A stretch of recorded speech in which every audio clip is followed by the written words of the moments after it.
Salve, salve galera do Central aqui, bem-vindos a mais um vídeo resenha. Eu me chamo Fernando e separei 3 materiais para comentar com vocês. Pelo menos 2 deles vocês conseguem achar na loja parceira Liga HQ, que tem o link aqui na descrição. Vamos começar pelo primeiro deles, Steve Jobs, insanamente genial, uma publicação da Companhia das Letras pelo selo Seguinte, que é o selo jovem da editora, escrita e desenhada por Jesse Hartland.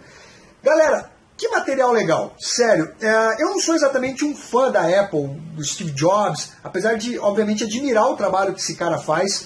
Não curto tanto o iPhone, não tenho iPhone, apesar de o iPad e o iPod serem sensacionais. E aqui vai tratar da vida dele, desde quando ele nasceu até a sua morte. E, galera, eu não sabia um monte de coisa desse cara. Ele realmente foi um cara genial, mas algumas coisas foram meio que desmistificadas, eu achei nessa HQ aqui. Tem o filme também que está para estrear, mas eu acredito que o filme não vai conseguir colocar todas as informações como essa HQ que vai apresentar para vocês. Então, eu quero deixar a dica desse material aqui. Steve Jobs, insanamente genial. Tem essa capa, olha só, ela é prateada, a contracapa aqui também. Então vamos começar aqui pelas informações referentes a esse material. Eu acho que ele fez um apanhado realmente das partes mais importantes, pelo menos do que me passou aqui, da vida do Steve Jobs. Ela foi separando inclusive em datas, né? Ano de 1984 a 1987. Foi uma determinada fase da vida do Steve Jobs, de quando ele é criança e tudo mais. E tem muitas surpresas aqui. Eu não quero pelo menos soltar spoilers para vocês, apesar de uma coisinha ou outra, se você não souber me desculpe, mas eu vou comentar aqui. A primeira delas era que o Steve Jobs era adotado, eu não sabia disso. E o cara, foi criado muito bem pelos pais dele, você já via que ele era um pequeno gênio. Outra informação que eu também não saquei, não sabia, é que ele foi dono da Pixar, aquela produtora de desenhos animados. Toy Story foi produzido por ele, você está entendendo? Cara, eu não sabia disso. Arrebentou na bilheteria, foi um negócio sensacional. O cara, ele se reciclava, ele se recriava. Se a gente pudesse resumir o Steve Jobs, a gente falaria que é tecnologia mais arte. Ele não era um gênio, propriamente dito, de tecnologia, mas ele sabia vender os seus produtos, ele sabia montar o design dos seus produtos. Ele achava que o design era uma coisa importantíssima, e ele era um cara um pouco marrento, cabeça dura, sabe? Ele chegava sendo grosso com os funcionários, tudo na verdade para também tirar o melhor de cada um. Então, por exemplo, vamos fazer o iPhone, só para vocês terem uma ideia. Aí os caras apresentavam um projeto e falavam, não, cara, você está apresentando um negócio com 200 botões, eu quero um botão. Um botão? Os caras, como um botão, cara? Isso era uma coisa totalmente inédita. O primeiro computador de residência, tudo desse cara aqui, ele tem um quê de magia. O cara realmente, você vê que ele está à frente do tempo dele, que ele é um cara muito genial, mas essa parte de ele ser o cara da tecnologia, isso não é uma verdade. Ele trabalhava com as pessoas certas, ele ia atrás das pessoas certas. Então ele teve companheiros, engenheiros, que realmente sabiam o que estavam fazendo e eram caras totalmente especialistas e geniais no que faziam. E ele, obviamente, coordenava tudo isso, era o cara que buscava o design das coisas para chamar a atenção do público. Então realmente era um cara do marketing. Eu vou mostrar um pouquinho a arte para vocês. Tem toda a passagem dele pela Índia, ele criança. A arte, eu vou falar para vocês, ela realmente não é uma arte nem um pouco boa. Parece uma arte literalmente de criança. Mas eu diria para vocês que o mais importante aqui é o roteiro, a história do Steve Jobs. Os desenhos, eles não comprometem a história, porque aqui nós estamos falando de uma biografia e ele simplesmente tenta te passar uma ideia do que ocorria com o Steve Jobs e não necessariamente uma arte para você apreciar aquela história em que determinados elementos da arte vão passar uma mensagem para você, você vai pegar um easter egg. Não, nada disso. É simplesmente para ilustrar a vida do Steve Jobs. E a arte tem os seus bons momentos quando começa a recapitular, por exemplo, o que há de novo no final dos anos 70. Então, olha só. Ele apresenta tudo aqui, ó. Nós temos a TV colorida com controle remoto, o Atari, né, o videogame para ligar na televisão, as câmeras Polaroid, nós temos os walkie-talkies. Cara, isso aqui não é da minha época, tá? Mas mesmo assim perdurou algumas dessas coisas até os anos 80 e os anos 90. Então eu reconheço algumas dessas coisas, até porque como era nos Estados Unidos, a gente sabe o quanto as coisas demoravam para chegar aqui no Brasil. Eu achei sensacional a história desse cara, ele realmente é uma pessoa muito notável, uma das grandes personalidades que a gente teve no mundo moderno. Eu achei muito bacana esse material aqui. Que nota que eu dou para esse material? Eu dou uma nota 9. Fica a dica. Eu achei realmente muito legal acompanhar a história do Steve Jobs em quadrinhos. Batman, Lendas do Cavaleiro das Trevas, por Marshall Rogers, volume 1. Uma publicação em capa cartonada da editora Panini Comics. O papel, salvo engano, é o offset, desculpem.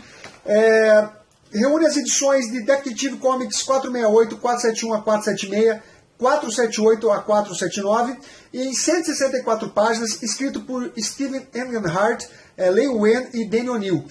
Galera, essa série da Panini, ela tem o foco em pegar os principais quadrinistas que trabalharam com o Homem-Morcego, ajudaram na construção desse personagem. Já teve ainda do Alan Davis, do Jim Aparo, Neil Adams, e agora nós temos do Marshall Rogers.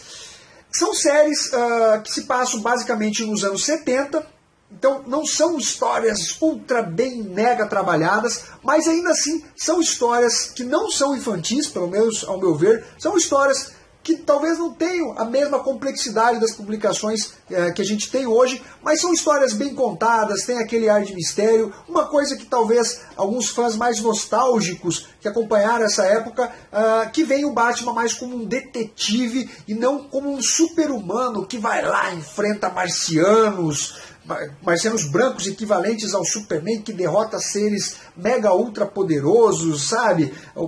Fica um pouquinho, talvez, forçado. Eu tenho uma certa nostalgia, não porque eu não acompanhei essa fase contemporaneamente, mas porque eu gosto de um personagem mais pé no chão, mais urbano, e que trata, obviamente, do combate com os seus vilões ali que estão aterrorizando Gotham City. As histórias, elas são legais dentro dessa publicação. Os desenhos do Marshall Rogers são sensacionais, porém, na primeira edição a gente já vê um pouco da arte dele. Ela se passa depois da fase do Neil Adams, que foi o cara que praticamente reformulou a estética do personagem. Deixa eu mostrar aqui um pouquinho para vocês, sem comprometer a história. Essa primeira história, você vê que tem os desenhos bem limpos e tudo mais. A imagem em si da impressão que a Panini fez é muito boa.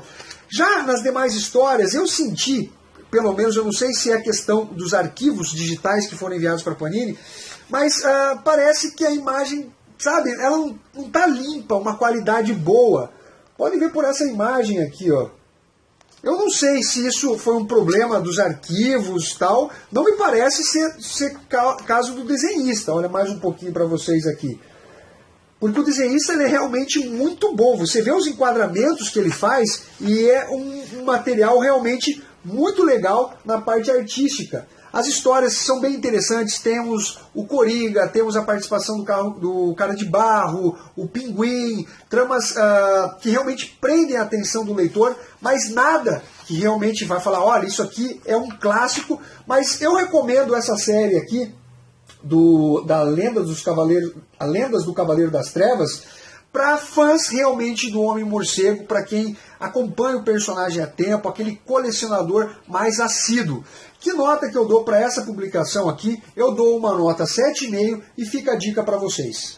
Para finalizar, galera, o mangá, lançamento da editora Panini Comics, Fate Stay Night, uma adaptação do Nishiwaki. Adaptação porque originariamente esse material era um jogo de PC, passou para anime e agora adaptação em quadrinhos. Serão cerca de 20 volumes e, apesar do gênero, eu não curti muito esse negócio de fantasia, sobrenatural, bruxos, uma coisa mais uma pegada mais teen, eu gostei desse material aqui, achei ele bem interessante porque mistura fantasia com RPG. A história se passa na cidade japonesa de Fuyuki. Nós temos o Shiryo, que seria o personagem principal dessa trama.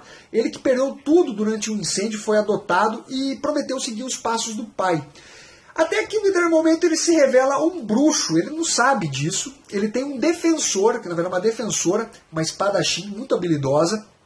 E ela começa a explicar para ele que na verdade existe outros 7 defensores e outros 7 bruxos, cada um deles defendido por um defensor, né? Defendido por um defensor.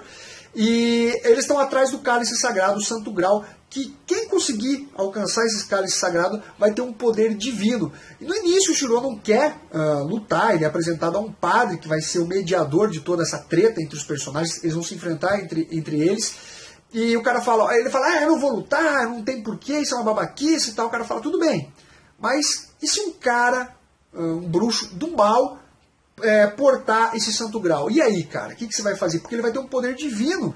E aí, como é que vai rolar essa história pra você? Aí ele fala, não, pera aí, eu tenho que impedir isso, porque tem aquele lance da justiça, né? A maioria dos mangás japoneses, todos os personagens lutam pela justiça, os personagens bonzinhos, né? Então a gente também vai ter esse foco do personagem que busca justiça e tal. Ele vai conhecer uma outra bruxa que estuda no colégio dele, eles vão meio que se ajudar, mas tem aquela rixa, porque na verdade eles são inimigos no final das contas, eles precisam se enfrentar. E é uma trama que eu particularmente gostei. Eu vou mostrar aqui um pouquinho da arte para vocês. Eu achei bem desenhado. E é um mangá que eu particularmente acho que os fãs do gênero vão gostar. Esse aqui é um dos defensores de uma bruxa. Esse aqui é o Berserk. O cara, na verdade, ele é um personagem mitológico muito famoso. Vai falar um pouquinho. Tem algumas regras até que são apresentadas. Por exemplo, que quando ele invoca esse defensor, ele vai pegar e vai falar, você pode dar 3 ordens para esse cara. Ele vai obedecer cegamente, mas são somente 3. Então provavelmente isso vai ser explorado nos volumes futuros dessa edição. Galera, é isso daí. Que nota que eu dou para esse material? Eu dou uma nota 8. Curtam esse vídeo, compartilhem, se inscreva aqui no canal e até a próxima.